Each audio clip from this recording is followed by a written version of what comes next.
One of the things I always keep in mind when raising 3 autistic sons is that besides the fact that they are on the autism spectrum, they are also children, and they don't always like to follow directions.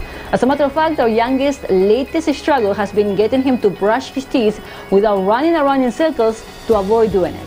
So in today's video, I would like to share with you some of the things I did to get my kids to follow directions. But before I jump into today's topic, please take a few seconds and subscribe to this channel and press the little bell as well to receive notifications every time I post a new video.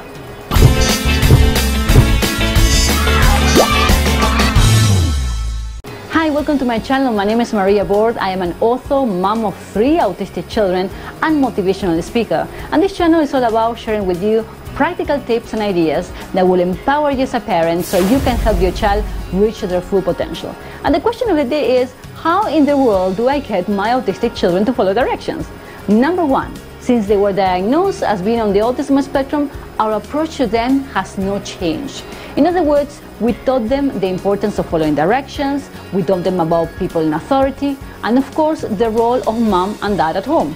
We never approach it from a perspective of, well, they're autistic and they don't know better. No, we knew based on our children's understanding that they could listen to an instruction and follow it. Sounds strict? Not really.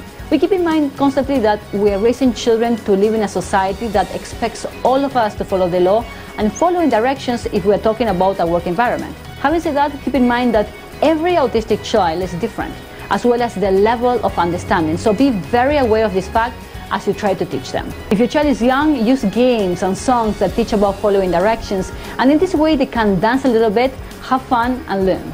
The second most important tip is to ensure you have your child's full attention when you're given an instruction.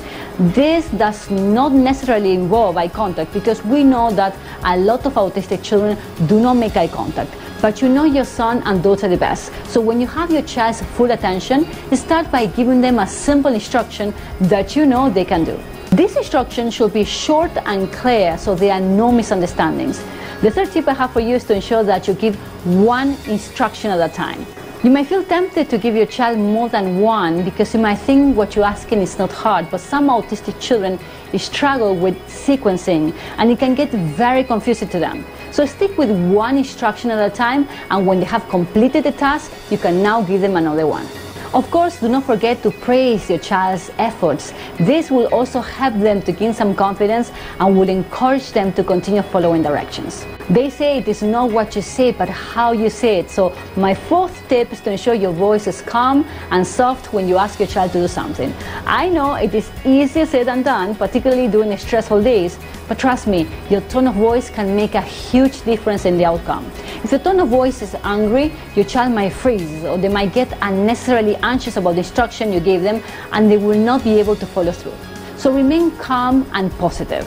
My fifth tip is to ensure that when you are giving an instruction, there's not a lot of background noise. So try your best to minimize any distractions such as a TV, computer games, and things that can get overwhelming and confusing, because your child will have to attempt to filter out all those noises first before they can hear you.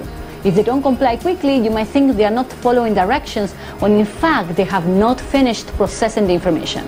Just remember that depending on your child's ability to process and understand, you might want to show them what they need to do first rather than just saying it. So if they need to clean the table, for example, show them the action. Since it is most likely that this instruction will probably be repeated on a daily basis, your child will get accustomed to the same words you use in the instruction, and they might not need to be shown the action anymore.